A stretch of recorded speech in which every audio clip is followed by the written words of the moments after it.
Hello, and welcome to the lore of Braunhaven. So today we're going to be talking about the Kingdom of Ongu'ul in Orentis.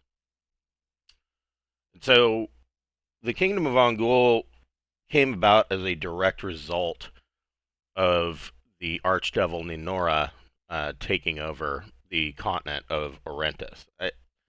I guess saying they took over the entire continent may have been a bit of a misnomer, as he really mostly focused his efforts on the most populated region from about the central portion of Orentis to the east coast. And during this time, the first thing that he did, of course, was he set up his base of operations in the citadel known as Riddatooth. And he then set about enslaving pretty much everybody. And at that time, on the eastern coast, on the east side of the Dunking Mountains, he had enslaved most of the people with the assistance of the shogun warlords that were all fighting for their own control of what would later become the Orentian Empire. And so he had these ready-made minions already set up, and they set about doing his will, and they enslaved a good portion of the human population. But in addition to that, there was some resistance, and in addition to the enslavement of the human population, he also set about enslaving the semi-nomadic tribes of the hobgoblins.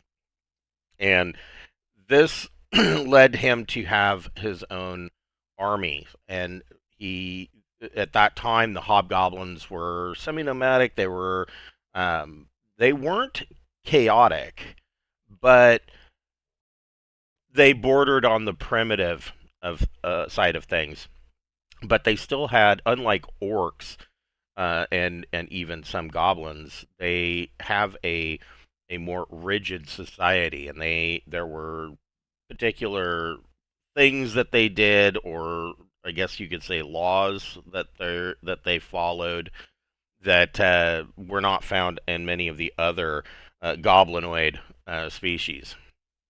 And they had as I said, they were semi-nomadic. They were mostly moving up and down the eastern side of the Dunking Mountains, and they had settled into this region along the Zhangde River, uh, pretty much from the northern coastline on the Frostdome Sea all the way to the southern coastline on the Astriad Sea.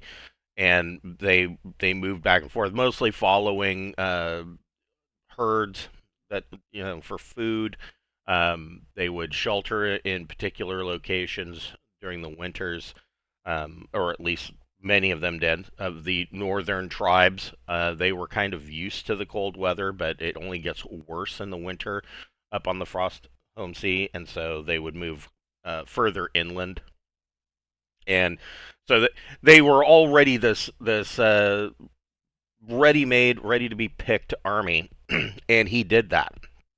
And he enslaved them, and he instituted a forced breeding program to quickly bolster his armies. And hobgoblins, they thrived under that form of governance.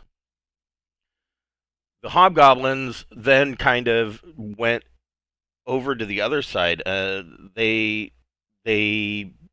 really relished in that form of control. And uh, if it were left up to them to this day, they would still be under the control of Ninora. That this was kind of the hobgoblins' golden age for them over in Orentis.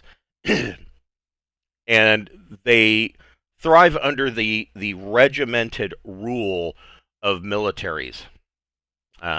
There to this day, this is kind of all hobgoblins are like this, but to this day in Orentis, this has really uh, become their norm.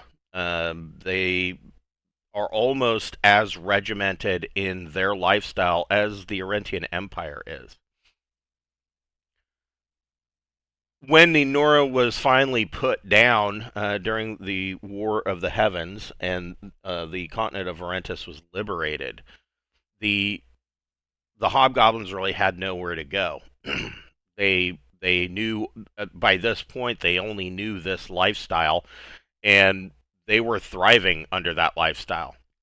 And so with the Nora gone, the the hobgoblins set up shop in Riditooth themselves and created what is today known as the Kingdom of Ongu'ul. Each of the Kingdom of Ongu'ul is really a group of disparate fortress towns that run from the north to the south coastline on the east side of the Dunking Mountains. And each of these fortress towns is ruled by a Khan. The Kingdom of Ongu'ul overall is ruled by the Ungkhan. Nuldrug the Vicious is the current Ungkong of the Ongu'ul Empire, and he he rules with an iron fist. But at the same time, for hobgoblins, it could be said that he rules with a fair but iron fist.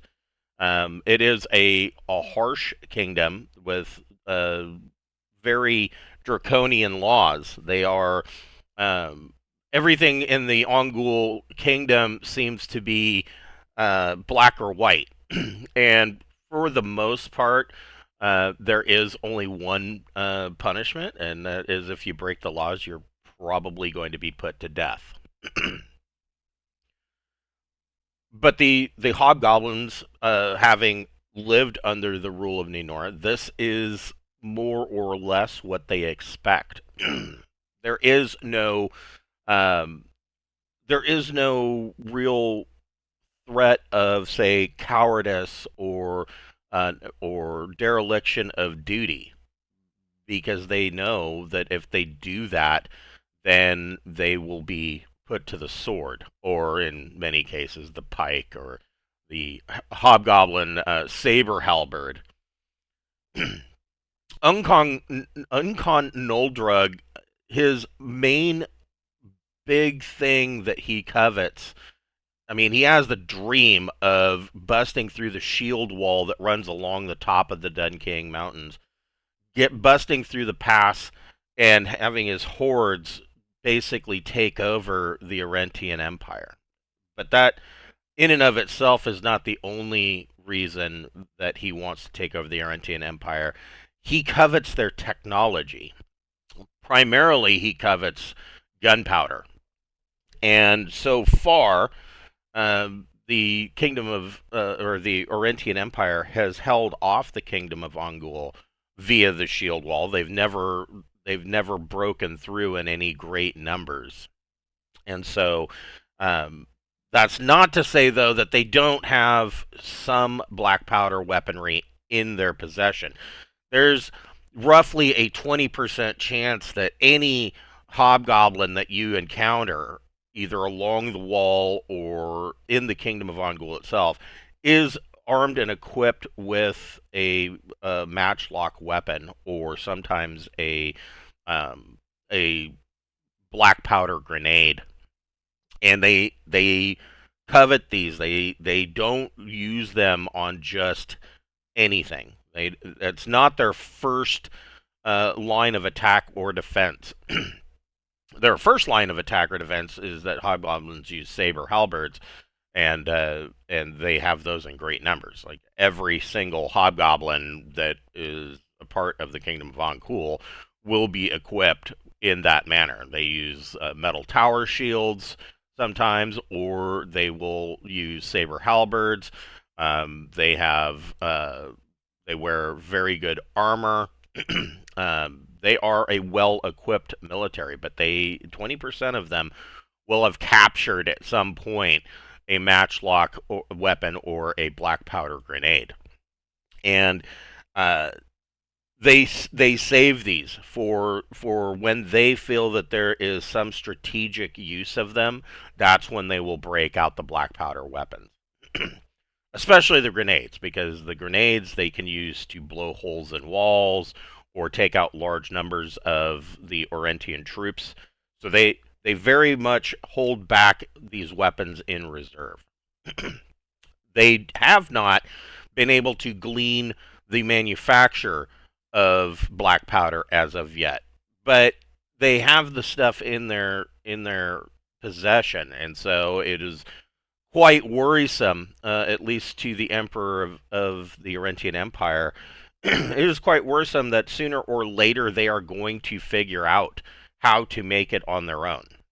And once the kingdom of Ongu'ul can make it on their own and equip everybody in the kingdom with this technology, um, the Orentian Empire may be in some bit of trouble because there seems to be no end to the hobgoblins' numbers, and they reproduce very quickly, and they can be marshaled in on the field at a very young age. They grow quickly. They take to orders very quickly, and so they can outnumber the Orentians quite well. Presently, the Kingdom of Ongu'ul is kind of tucked in there between the Dunqiang Mountains and the Great Horse Plains. Even the hobgoblins of the Kingdom of Ongu'ul see little benefit of traveling east, or excuse me, traveling west into the Arendelle nations. The wild elves of the Arendelle nations uh, are exceptionally dangerous. They do not fight fair, and they use a lot of hit and run tactics, guerrilla warfare, and they use the forests and trees. They use the landscape overall to their benefit. Something that the hobgoblins are not as adept at doing. The hobgoblins are more of a battle through attrition. They will just simply use overwhelming numbers to flood an area, as opposed to the Arendelle nations that are quite capable of setting traps and fighting dirty to the point where they can decimate large portions of the hobgoblins' armies. And so they really have no interest in taking over the Arendelle nations. The fact of the matter is that in addition to it being a exceptionally dangerous fight for them, the Uncon does not see a he doesn't see a huge benefit. The Wild Elves don't really have anything that he particularly wants, or at least they don't have anything that he is in the know of. And so the Kingdom of Ongu'ul focuses all their efforts on just throwing themselves at the shield wall and attempting to break through the pass in order to get into the Orentian Empire. So that is the Kingdom of Ongu'ul. Next time, I'm going to talk about some of the. There's been some questions about, um, you know, play or people trying to get into Castles and Crusades and the Braunhaven Player's Guide, and saying that they're having a little bit of trouble convincing their players because they're all playing the world's in quotes the world's greatest role playing game. So I'm going to go over some items that can be more welcoming to those players that are used to playing Fifth Edition, and bring them into Castles and Crusades and away from Wizards of the Coast products. Thank you for watching, and I'll catch you next time.